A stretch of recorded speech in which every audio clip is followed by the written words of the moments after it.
we are joined by a very special guest today who has written a fascinating book all about Jerusalem being recognized as the capital of Israel by the United States of America.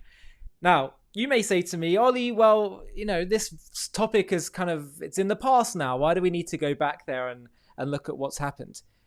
This topic, in my view, is actually essential for anyone that wants Israel to move forward and pave her way towards resolution and victory in this conflict. Why do I say that? Because Jerusalem being recognized as the unified eternal capital of Israel should be seen, and in a sane world, in a truthful world, as an obvious statement of fact. And despite that, prior to the announcement in the first Trump administration, there was so much backlash. It was seen as so controversial. And we were told that it would cause so much conflict. Maybe it could even lead to war, bloodshed, terror, all these kind of things. And we were told it was going to be absolutely terrible. And therefore, I suspect that's what dissuaded many previous presidents from recognizing it. But what happened? What happened was not much at all. There was all this kind of concern beforehand. Trump made the announcement and the world kind of just went, all right, okay. And I think understanding that is so critical because we now talk on this channel and others about what Israel needs to do moving forward. And it may sometimes sound a bit radical, taking back Gaza, doing what they need to do with terrorism, calling out the Palestinian cause for what it is, phony. And people are so scared of doing that. They think, oh, it'll create so much backlash. We can't do that. We have to look at this as a critical case study and understanding that when you actually do something which reflects the fundamental nature of what's true and what's not, then you absolutely can see from this example that we have nothing to fear and we should be encouraged by this. So that's why I think this is so relevant. And Leonard, who's joining us today, Leonard Grunstein, who is the author of this book, and let me just get out the book for you now. It's called Because It's Just and Right, the untold backstory of the US recognition of Jerusalem as the capital of Israel and moving the US embassy to Jerusalem. You can get the book on Amazon and other places, I'm sure. Leonard, thank you so much for joining us from Florida, across the pond. Leonard, can we start by learning a bit about the background to this book? What was it that led you to writing this, and maybe a little bit about your background and also how you were able to get the inside information and inside accounts of this? Thank you, and it's a real privilege to be with you, Ali. It all began at a COVID outdoor minion in Florida after I moved to Florida. The minion included Farley Weiss, my co-author, and Farley originally came from Arizona. And in Arizona, he was at first the head of the Young Israel there, and then became the national head of Young Israel. And he, in his travels, met a young Congressman, John Kyle, who is a wonderful individual. And he invited him to the synagogue, and then he was running for the Senate, and he spoke, and they developed a relationship. And he would be a go-to person that they would talk about all sorts of things. Farley's background is he's an intellectual property attorney. My background was as a real estate finance attorney and then as a banker. And so we got to talking, and then he said, Len, I want to show you something.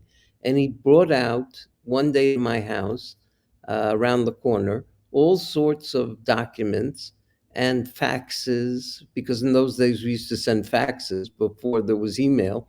And it was an amazing story of how the Jerusalem Embassy Act first came into conception by John Kyle, and Farley was able to help out as well.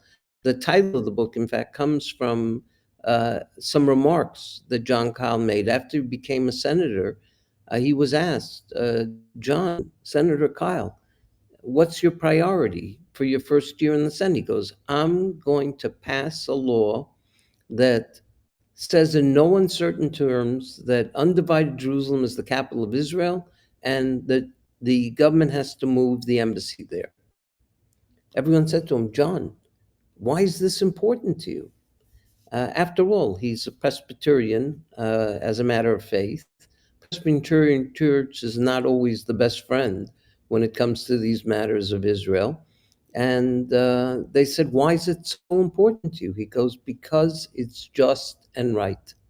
And that's how the title came about. And it's interesting, that theme has been repeated by people over the years because it's factually the case. So I had studied history. I'm a real fan and I'm a pretty good researcher. And so I read all his papers and then I begin the task of verifying everything and then going through history. And I'm a real fan of the interaction of the Bible in history because I believe it's an incredibly important piece of paper, whether or not you believe in it, and I do. But nevertheless, even if you don't believe in it, it's a very ancient document that has extraordinary wisdom, and copies of it actually date back. And so we can see it in tangible form over 2,000 years ago, whether it's the Dead Sea Scrolls or you go to the museums. And so it's an ancient document that at the very least should be taken as such and given credence as such.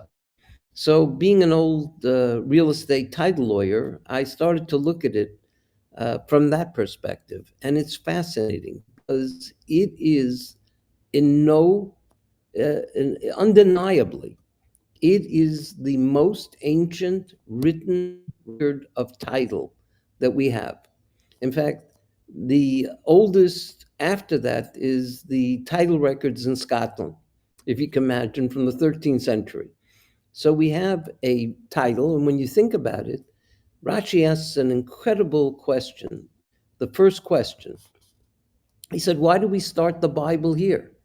I mean, what do we have to know? This one gave birth to that one, and all of these facts. The first actual commandment is the commandment of HaChodesh Hazeh Lechem. This is the first month, and you're supposed to, the Jews were in Egypt at the time, and you had to select some of the cattle in order to have what would become the korban of Pesach.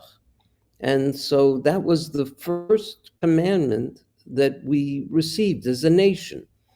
And it's this time of year, in essence. So he says, but that begins in Shemot, in Exodus, not in Genesis. So why do we start with Genesis? So he predicts that the people of the world will come and they'll challenge the title of the Jewish people to the land of Israel. And so we start here because God created the world. Now that rang true to me because when I was a young lawyer and I'd first come to the firm where I practiced for many years, one of the senior partners took me aside and showed me a letter that was written by a real estate lawyer in Louisiana to the FHA administrator there. FHA is the government insurance program for affordable mortgage financing for people. And he said to him, I got your opinion of title, that title's good, but I want it from the very beginning. You can't just give me a review of title for one or two deeds. I want to know it from inception. So he writes back, okay, I'm going to give you the title from inception. God created the world. And then in Louisiana, it was at first X, Y, then France conquered it, and then France sold it to America. And he actually traces it down that way. So I look at this Genesis and that Rashi, and I said, my God, I said to myself, my God, this is the question he got, and that's how he answered it. So now you look at Genesis in that light, and you see this one is the child of this one is the child of that one. So Noah in the Bible, after the flood, he takes his three sons and he divides the entire world among the three sons. And the Bible talks about Shem and what Shem gets and what you can't imagine. It says actually Canaan. Canaan was the son of Ham, and Canaan got, according to the Bible, it's right there. It's like a survey description. The approaches to Sodom and Gomorrah, the approaches to Gaza, and from Sidon and above. So if you look at that and draw a circle around it, you see that Israel is what's left out. And who got Israel? Shem. And we know from the Medrash that whether Melchizedek was actually Shem or a descendant of Shem, he was the king of Shalem in Jerusalem. Okay, and Abraham is one of his descendants. And it's fascinating. When we speak about it, we talk about it as Nachala, Achuzah, all words that talk about inheritance. So you see, the title comes down to us. Mm. And so it's a fabulous record of title. And when we're a nation and leave Egypt and we come, we're actually taking back this Nachlan. Now, how the Canaanites get there if that wasn't their land? So it's fascinating. There's a verse that talks about when Abraham came to Israel, Haknanim az ba'aretz. Az is then. So a number of the commentators say, what do you mean then? Weren't they there from before? And the Chizkuni, so you have a 13th century commentator and Rashi, 11th century, who say it says when for then for a good reason, because before then they weren't there. They were trying to steal it. Right. And Right. then, Right. so Right. it's a very clean record of title.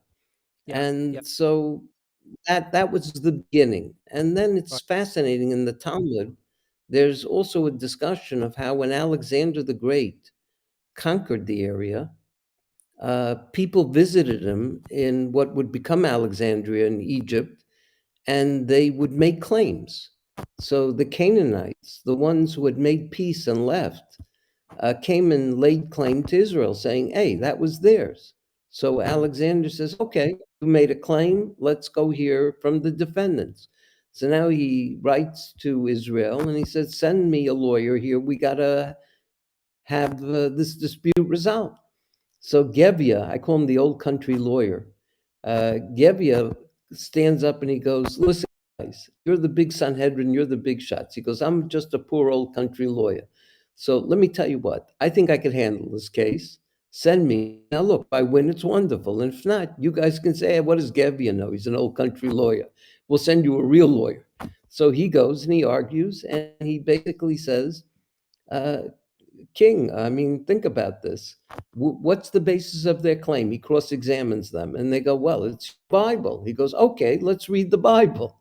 And of course, the Bible says it's ours. And so Right. Alexander rules in our favor. Right. Right. And similarly, the Ishmaelites come, and and the Plishtim come. It's fascinating because it's so real, and Yeah. that case keeps getting litigated again and again. In fact, it was litigated after World War One. The Ottoman Empire is going to be broken up, just like the Austro-Hungarian Empire was broken up. So in 1919, they first met in Paris, and then they said they'd handle the Ottoman stuff in 1920 in San Remo, and all kinds of delegations appeared before the victorious Allies. It included Britain, France, Japan, the United States, and so they all sat like a big court, and people made claims. And so there was a delegation from Sheriff Hussein. And it's fascinating because even though he promised he would be in favor of the Jewish rights if they were in favor of his rights, in the end, that's all he said was, I pass. I'm not going to make any claim, but I'm not telling you what to do. We'll take that up later. So he really didn't take an affirmative position. But the Syrian Arabs did, because they argued that in the Ottoman Empire, while Israel was not a defined country, it was a territory that was administered out of Yeah. Damascus. And so they said, hey, we have a right to it. And they listened to that delegation, other delegations, the Jewish delegation, and they concluded, like Alexander once upon a time, that the Jews were the indigenous people and had the absolute right to Israel. And that became the San Remo Declaration. In 1922, it was unanimously approved by League of Nations. And fascinating, and this is a footnote that most people either don't know about it or they haven't looked at it the way we have. Yeah. In the British knew that America wasn't part of the League of Nations. Remember, Wilson had wanted America, but the Senate turned him down. So in 1923, the Anglo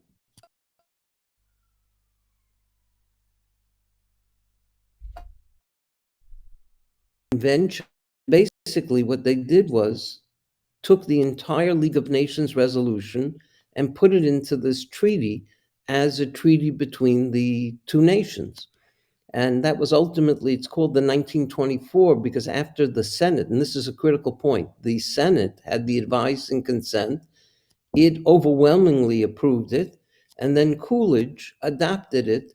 And so President Coolidge gets credit, and we have now a recognition. And I say this recognition is overwhelming because it actually geographically defines Israel as from the Jordan River to the Mediterranean Sea. Remember, it originally included also Jordan, but that was split off by Britain and given to Hussein. And that would, of course, include Jerusalem. And it had unique provisions, including a nationality law provision that said any Jew from anywhere in the world who settled in Israel was entitled to citizenship. And it Mm. actually called Israel a country. And so legally, these are very important terms. So I would argue that's the first recognition of the Mm. Israeli right to Israel before the Embassy Act. And it's fascinating because the National Security Advisor to John Kyle told me that, you know what? I wish I would have known that when we were doing the law, because it would have answered a lot of questions. Because the Yeah. Clinton administration, as you alluded to, and subsequent administrations were against the recognition. And that's why there's a provision that says it's subject to deferral by the president, and it kept on being deferred and deferred. So even though it was the Well, this law, this was actually the thing I wanted to touch on next in terms of getting into the, the meat of the book and why there were so many delays. You had numerous presidents, as far as I understand, pledging that they would recognize Jerusalem as Israel's capital. Why did it keep getting vetoed? for this, there are a number of reasons. There's the fear factor, which you spoke about, because they thought it would erupt in the Middle East and it wouldn't be accepted, which turned out to be nonsense. Um, there were the old Arabists who thought it would upset the oil producing nations that we had a dependency on. And so that was part of the equation. But I also believe when you contrast the two meetings, the meeting in President Trump's office and the meeting in Harry Truman's office, and it's fascinating how alike they are. Harry Mm. Truman is now faced with the question to recognize Israel that had declared independence. And the State Department recommended against it, just like the State Department recommended against recognizing Jerusalem. Mm. And so at that time, it was General Marshall. Later on, it was an oil man who, from Exxon, who was the Secretary of State under Trump. Yes. Uh, and it's fascinating how the arguments were very similar. Mm. Don't do this. You're making a mistake. Mm. And, and when it comes to the State Department, I told a little anecdote about my own personal experience when I was in college. I was a pretty sharp kid, and I also had a very good math background, which was great demand in the economics and political science department because there were very few math heads that were teaching at the time. And so I became an assistant to a lot of them because when they had to go through numbers and stuff like that, I was the go to person in the department. And so one of the professors in political science who had been in the State Department took a liking to me and he wanted to like mentor me. So he asked me to do a position paper for him. And this was, imagine, 1970. So it was after the Six Day War. And the question was whether to do stuff in order to reopen the Suez Canal. And I go through all the toll revenues and all sorts of things to determine what national interest the United States actually had. And I actually found the US didn't have such a great personal interest because by then we were using super tankers and they couldn't even fit through the Suez Canal. So it wasn't that important to us, but to our allies in Europe, it was critical. And they were having to go around Africa, and it was not great. So I looked at all the tolls and who paid what, and I came back and I said, I think it's in America's national interest because of our allies principally to open the canal, and so we should get involved and try to do stuff. And you remember at the time Diane was talking about it and all sorts of things. And he looks at me and he says to me, Len, I love your analysis. I love all the stuff that you did, but I disagree with your conclusion. I said, okay, what would you conclude? He goes, wouldn't it be better if Israel didn't exist? And I don't think he was an anti Semite. I just thought Right. that the Kool Aid at the time in the State Department was, what do we need this for?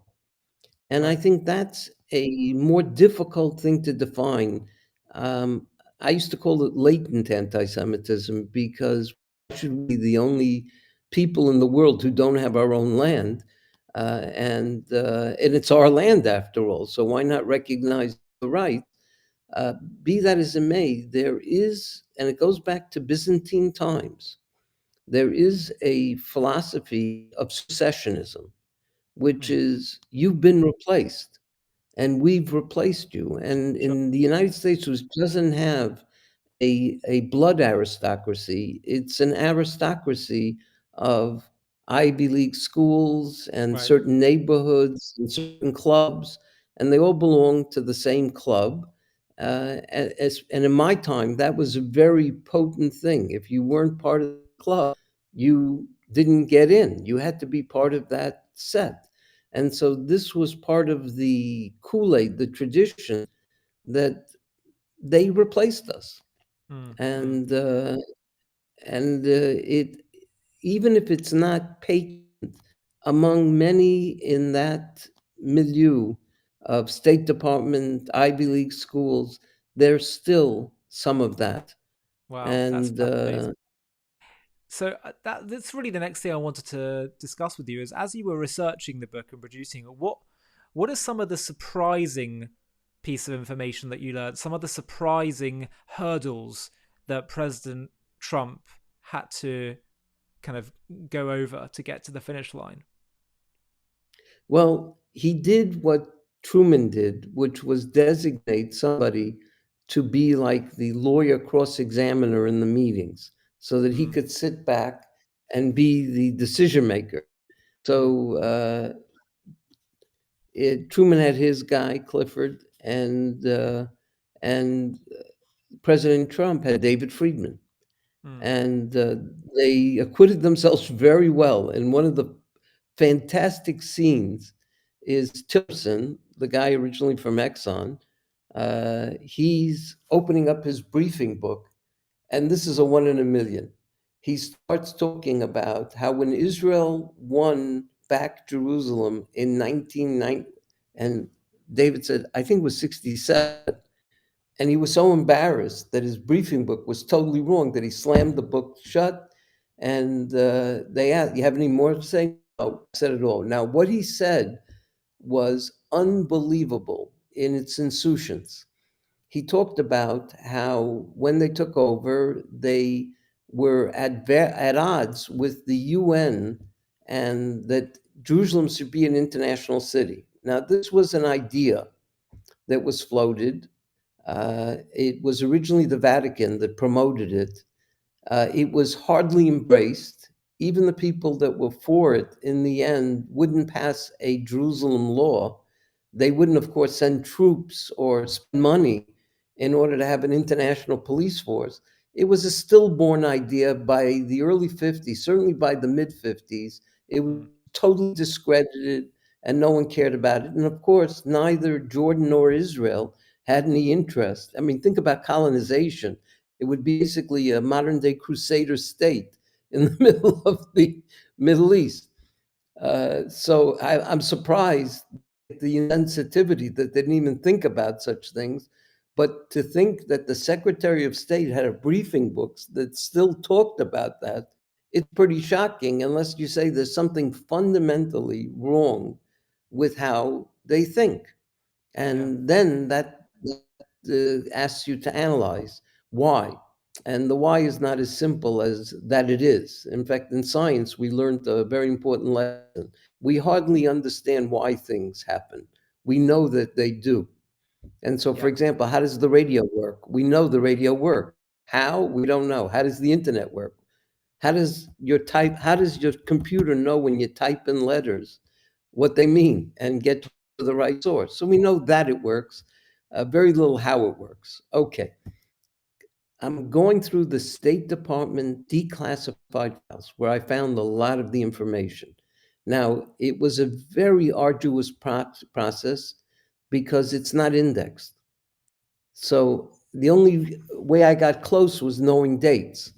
Mm. But be that as it may, I decided, you know what, I'm going to read it all. So I'm reading tens of thousands of pages. Wow. And I come across a memo that truly shocked me. You know, we all been brought up to believe that the only country that recognized Jordan's conquest of Judea and Samaria was the UK. By the way, some people say Pakistan, it wasn't formal. Hmm. Now, guess who recognized it secretly? It's in the State Department files, the US. And I give Jordan credit now because they said if you tell anybody, we'll deny it. And so they never told anybody. But the US unofficially, Why? secretly, in the Because otherwise, declassified, you're saying because then they'd have to give the Arabs their citizenship or something? what happened was um, Like, why did they the want it to be? current Why did king, they want to deny that? remember the US close relations with Hussein. So Hussein's father, so not, so it's the great grandfather of the current Hussein, right? He, remember, he had been assassinated Mm. in the Temple Mount. Remember, and that's how the younger Hussein, who attacked Israel in '67 as part of that whole group, that's how he became king. The father, though, was a brilliant man. In fact, had the State Department then been more proactive, it is likely he would have made peace with Israel way Mm. back then. But they weren't. They didn't really want a peace treaty because it was inconvenient to all the other Arab states like Saudi Arabia that the US had relations with. The State Department, Mm. when you read these declassified files, you scratch your head and say, what were they thinking? But be that as it may, he went around all of Judea and Samaria and met with mayors and local representatives, and he offered them citizenship in Jordan. Mm. And they wanted it. And they became citizens of Jordan. As part of the deal, they got half of the parliament.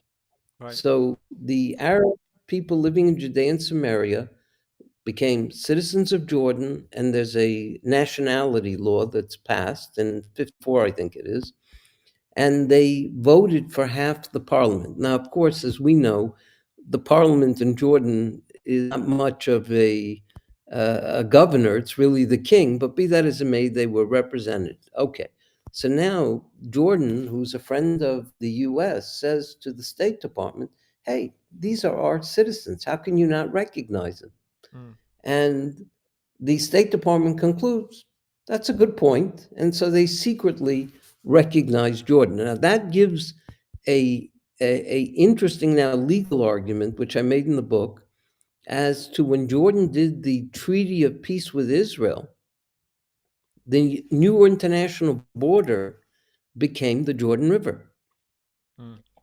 So it's a very strong legal argument to say whatever rights Jordan had, which were recognized by the US, secretly, albeit, but recognized, were ceded to Israel. So I take the position, we all do, that Israel had it from time immemorial, but be that as it may, Jordan, the representative of the Arab people who were Jordanian citizens living in Judea and Samaria. So if they have anyone they complain to, they can complain to Jordan, because whatever rights they had were ceded to Israel, and there was no reservation of rights for them. Wow, wow. Leonard, we only have a couple more minutes left for this interview, so just a couple final questions I want to ask you. First one is about President Trump, who, this was in his first term, now he's re-elected. What do you think it was that motivated him to recognize Jerusalem? Do you think it also is, in his case, simply that he too believed it was just and right? In the next bonus section of this interview, I asked Leonard about Trump's motivation for moving the US Embassy to Jerusalem, and that's when things get really interesting. Leonard casually drops that he's known Trump for decades, first meeting him on the other side of the negotiating table in the now legendary Commodore Hotel deal. With that kind of history, Leonard offers a rare first-hand perspective on Trump and his long-standing feelings towards Israel. To join us for this part of the conversation, as well as access a whole new range of JTV Plus premium content, click on the link in the video description. I'll see you there.